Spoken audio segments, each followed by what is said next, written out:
नाव घेतलं तर बघ असंच काहीतरी बोलले होते ना. तुम्हाला दाखवले तुझेच तू पाठवलं होतं का त्याला. मग मी त्याला सांगितलं तर आपल्याला द्यायचं आहे की परत द्यायचं आहे. म्हणून मी पहिलं ते पोलीस दिसले तर मी म्हणालो अरे भाई बोलू का मी. पवारांनी परमिशन दिली आहे का. हल्ली सगळे पवार किरीट सोमय्याचं नाव ठेवण्यात मशगूल आहेत. रोज उठून एक पवार बोलतात. म्हणजे एवढे गुणगान माझे. तर मी माझ्या बायकोला सकाळी सांगितलं मी त्या रोहित पवारच्या सभेत जात आहे. त्यांनी मला वॉर्निंग दिली आहे. ह्या पवार परिवारांनी गेल्या 2-4 महिन्यात माझं जेवढं कौतुक केलं आहे. मी माझ्या बायकोला सांगितलं आधी तो द्या थोडे तर बघ माझ्यामध्ये काहीतरी आहे की नाही. कारण की प्रत्येक पवार बोलतो प्रत्येक. आमचं रोहित पवार तुमचे किरीट सोमय्या म्हणजे ईडीचा प्रवक्ता आहे. तर दुसरे पवार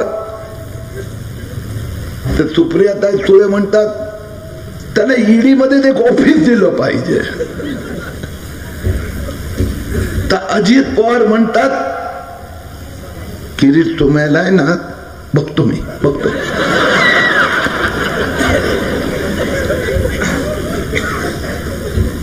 पवार सुनेत्रा पवार आणि शरद पवार साहेब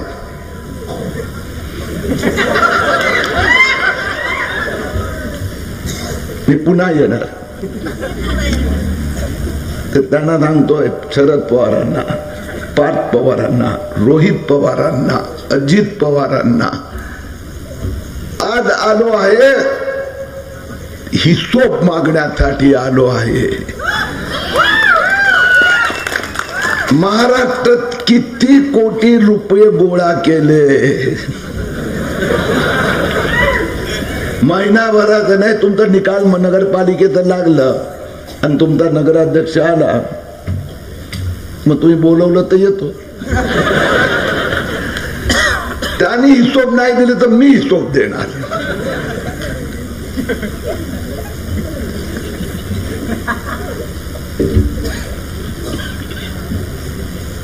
किती लुटलं.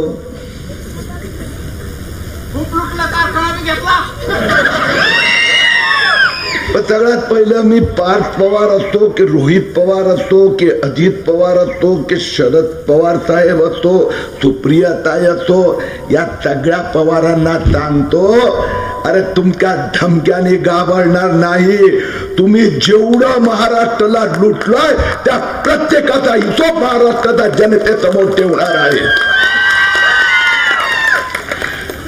आता येताना मला काही शेतकरी भेटले. अंबालिका साखर कारखाना जगदंबा ना त्यांना माहित नाही त्या जगदंबेचं दर्शन करायला मी कोल्हापूरला जात होतो जाऊ दिलं नाही. पण इथे येताना मी दर्शन घेऊन आलो. दौंडला उतरलो आणि वाटेत ते गणेश अष्टविनायक गणपतीचं दर्शन घेतलं आशीर्वाद घेतला. गणरायाने मला सांगितलं बेटा या महाराष्ट्राला भ्रष्टाचार मुक्त करण्यासाठी तुला आशीर्वाद देत आहे. आणि गणपतीमध्ये विघ्नहर्ता विघ्नहर्ताचे आशीर्वाद मिळाले की सगळे विघ्न दूर होणार. मला पहिला एक प्रश्न विचारायचा आहे अजित पवारांना. पवार साहेब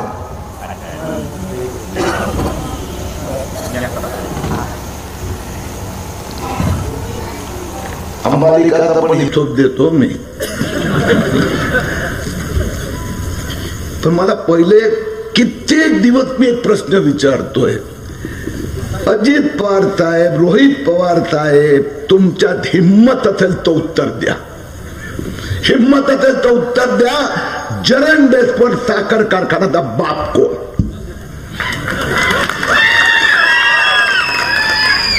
गेले 3 महिने प्रश्न विचारतोय. जरंडेश्वर साखर कारखान्याचा मालक कोण? शेतकरी राजा तुम्ही म्हणतात. लाज वाटली पाहिजे. 27,000 शेतकऱ्यांनी जरंडेश्वर साखर कारखाना उभा केला आणि या पवार परिवाराने पाठच्या दारात ना तो कारखाना तोडून गुरु कमोडिटी. तुम्हाला आज त्याचा अर्थ कळणार नाही, काही दिवसांनी पूर्ण अर्थ मी सांगणार. तो जरंडेश्वर साखर कारखाना कोणी विकत घेतला? अजित पवार सांगतात गुरु कमोडिटीने. मी अजित पवारांना दुसरा प्रश्न विचारला. पहिला प्रश्न विचारला जरंडेश्वरचा मालक कोण, आणि आता दुसरा प्रश्न विचारतो हा गुरु कमोडिटीचा गुरु कोण? अजित पवार साहेब आणि पवार परिवार सगळ्यांना सांगतोय, हिम्मत असेल तो गुरु कमोडिटी मधला गुरु कोण ते महाराष्ट्राच्या जनतेला सांगून दाखवा.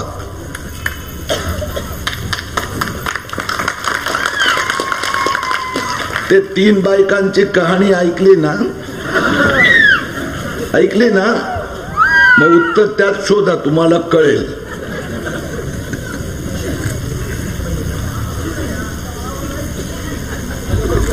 हिशोब पाहिजे ना. हा हिशोब देतो.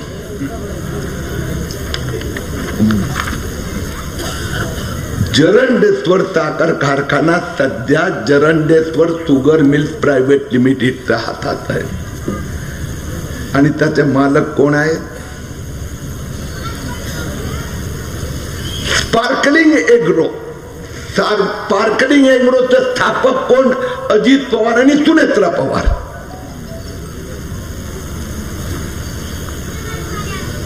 म्हणजे 27,000 शेतकऱ्यांचा कारखाना अजित पवार आणि सुनेत्रा पवारांच्या कंपनीने चोरला. ते 27,000 शेतकरीचे स्थापक डायरेक्टर संचालक आले होते माझ्याकडे. आम्हाला आमचा कारखाना परत हवा आहे.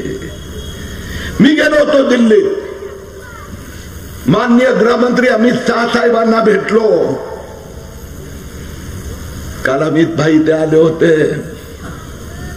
अमित भाईने सांगितलं किरीट तू बहुत अच्छा काम कर रहे हो. ज्या शेतकऱ्यांचे जेवढे कारखाने यांनी लुटलेत त्या प्रत्येक कारखान्याचा हिशोब महाराष्ट्राच्या जनतेसमोर ठेवू. अंबालिकाचा पण हिशोब सुरू झालेला आहे. किती दिवस ते आता पवारांकडे राहणार, फक्त दिवस मोजण्याची गरज आहे. अंबालिका साखर कारखाना पण परत शेतकऱ्यांच्या ताब्यात गेला पाहिजे. म्हणून मुद्दामून सुजयला उद्देशून मी सांगितलं, कारण की त्याच्या वडिलांसोबत आमदार म्हणून मी काम केलंय आणि आजोबा सोबत खासदार म्हणून पण मी काम केलं आहे. बंधू भगिनीनो, त्या सुप्रियाताई आणि रोहित पवार इथे येऊन धमक्या देतात. त्याच्यापेक्षा अजित पवाराची 1,050 कोटीची बेनामी संपत्तीचा हिशोब दिला तर बरं झालं असतं की नाही? मी जप्त केली का पवार साहेब का नाही गेले कोर्टात? इन्कम टॅक्सने 1,050 कोटीची अजित पवारची बेनामी संपत्ती जप्त केली आणि त्यात 5 पवारचं 25 कोटीचं ऑफिस पण जप्त झालं. तो मी नव्हेच. मग 5 पवार ज्या ऑफिस मध्ये बसत होता ते ऑफिस जप्त केलं ते कुणाचं आहे? जरंडेश्वर साखर कारखाना जप्त झाला तो कुणाचा आहे? एका इन्कम टॅक्स ऑफिसरने मला सांगितलं, साहेब 21 दिवस दाढी घातल्या 21 दिवस आधी इन्कम टॅक्स नंतर ईडी आणि ते अजित पवार त्यांचे मित्र त्यांचे नातेवाईक आणि अजित पवार पत्रकारांच्या समोर येऊन काय सांगतात हे मोदी साहेब माझी आई माझी ताई माझी माई माझी बाई म्हणजे पत्नी ह्या सगळ्यांच्याकडे दाढी घातल्या माझ्या ताईनी माईनी कधी आयुष्यात बिझनेस नाही केला अजित पवार त्यांच्या नावाने बेनामी संपत्ती का ट्रान्सफर केली त्या शिवालिक बिल्डर कडून जे 100 कोटी रुपये आले ते 100 कोटी पैकी अजित पवार स्वतःच्या आईच्या खात्यात पण पैसे ट्रान्सफर केले अरे पवार परिवार एवढा पैसा आहे एवढी लूट माजवली आहे पण आईच्या नावाने तर हे करू नका मी विनंती केली त्या एजन्सीजना अरे तुम्हाला ज्यांना बोलवायचं ते बोलवा 10 वेळा अजित पवारांना बोलवा 20 वेळा हिशोब मागा पण अजित पवारचा आईना कृपा करून हिशोब मागण्यासाठी बोलवू नका त्यांना काही माहित नाही हे ठाकरे परिवार असेच आहेत ठाकरे सरकारचे सगळे मंत्री त्या भावनाताई गवळी 100 कोटी लुटले स्वतः तो मित्र आहे पार्टनर आहे फायनान्स पार्टनर सईद खान हे 100 कोटी रुपये लुटून एका प्रायव्हेट कंपनीमध्ये ट्रान्सफर केले त्या प्रायव्हेट कंपनीचे मालक कोण शहीद खान आणि भावना गवळीची आई शहीद खान गेले 2 महिने जेलमध्ये आहेत भावनाताई गवळीला 3दा ईडीने बोलवलं भावनाताई जात नाही आता कायद्याप्रमाणे भावनाताईचा आईला बोलवावं लागणार आम्ही विनंती केली भावना गवळीचा पापाची सदा भावनाताईच्या आईला नको मी एक पवारांचा जर हिशोब पुढच्या वेळी येणार ना त्यावेळी दुसरा पवारांचा हिशोब देणार रोहित पवारांचा पण देणार आणि त्या रोहित पवार आणि यांना सांगतो आता फालतू धमक्या देऊ नका सध्या तो हिशोब द्यायचा आहे ना तो हिशोब पहिले लोकांच्या समोर जाऊन द्या एका पाठोपाठ एक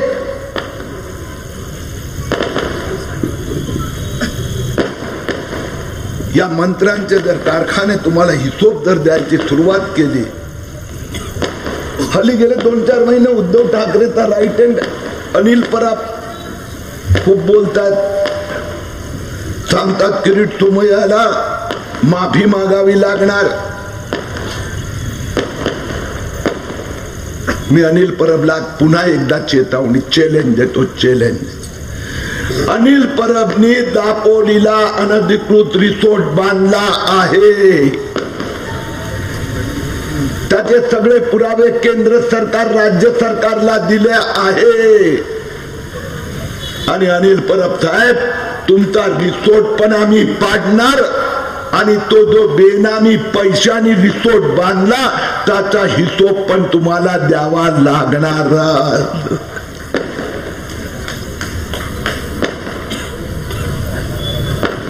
एक कारखाना आहे आता किती मंत्री आणि किती कारखाने मग तो कन्नड कारखाना असेल आमचा अर्जुन खोतकरचा एक कारखाना असेल पण एक गोष्ट मानली पाहिजे मी ज्याचा घोटाळा काढतो ना आता तो जेलमध्ये जातो किंवा बेलवर सुटतो किंवा हॉस्पिटलमध्ये जाऊन लपतो बघा आनंद अडसूळचा घोटाळा 980 कोटी सिटी कोऑपरेटिव्ह बँक ना त्यांचा वॉरंट निघाला हॉस्पिटलमध्ये जाऊन बसले 2.5 महिने झाले अजून बाहेर येत नाही ते जितेंद्र आव्हाड ते लगेच बेलवर गेले अनिल देशमुख केव्हा बाहेर येणार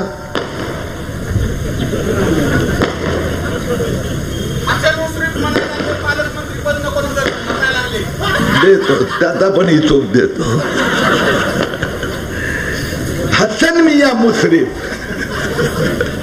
हसन मियाने मला गणेश विसर्जनला जाण्यापासून थांबवलं होतं. हसन मिया मुश्रीफने मला कोल्हापूरला आई अंबेचा आशीर्वाद जाताना थांबवलं होतं. मी तुमच्या समोर तुम्हाला वचन देतो, हसन मिया मुश्रीफने 1500 कोटीचा दावायला कॉन्ट्रॅक्ट दिला होता, तो रद्द झाला.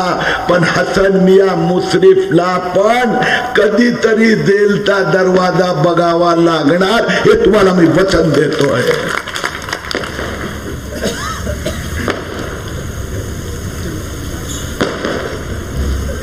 आमचे प्रताप सरनाईक एवढं बोलत होते, आता गेले 6 महिने दिसतात का कुठे? 78 एकर जमीन त्याची ईडीने जप्त केली. पण या सगळ्यात शहाणा माणूस कोण? संजय राऊत. काय केलं त्यांनी माहित आहे ना? काय केलं? ईडीने नोटीस पाठवली, 55 लाख रुपये. संजय राऊत साहेबांनी ती नोटीस फाडली, दुसऱ्यांदा समन फाडलं, तिसऱ्यांदा फाडलं. मग वकिलांनी सांगितलं, साहेब राऊत साहेब 3 समन नंतर सरळ वॉरंट येते. तर संजय राऊत साहेब रात्री 9:15 8:30 वाजता मुंबई ईडीच्या ऑफिस मध्ये गेले. 5च्या दारातून तिथे तो सिक्युरिटी गार्ड होता, त्याने सांगितलं, साहब लिपट बंद है, आगे के दरवाजे से जाओ. हे गप्प बस, पुढे सगळे मीडिया वाले आहे ना, तुला काही कळत नाही का? 50ची नोट त्याच्या हातात दिली. किसी को बताना मैं आया हूं. 4 जिने चढून वर गेले. तो ईडीचा ऑफिसर बसला होता, 55 लाखाचा चेक परत दिला. साहब 55 लाख रुपया मिला था, वो SBIL के पास से वापस देता हूं, अभी मेरा नाम नहीं लोगे ना. पता संजय राउत ना सांगू इच्छितो, चोरी का माल वापस करने से चोरी का गुनाह माफ नहीं होता. ते मिलिंद नार्वेकर स्वतःच बंगला तोडला की नाही? आणि म्हणून आज स्थिती काय उद्धव ठाकरे सरकारची? अलिबाबा 40 चोर उद्धव ठाकरेंचे, 40 पैकी 32 लोकांचे घोटाळे काढले. 18 वर कारवाई सुरू आहे. 6 लोक जेलमध्ये, 6 कोर्टात उभे आहेत आणि 6 हॉस्पिटलच्या दारात उभे आहेत. पण मी आपल्याला वचन देतोय, ह्या अलिबाबा 40 चोर त्या 40 वर फक्त घोटाळे काढणार नाही, कारवाई करावा लागणार. बंधू भगिनीनो, आज इथे आपण नगरपंचायत निवडणुकीचा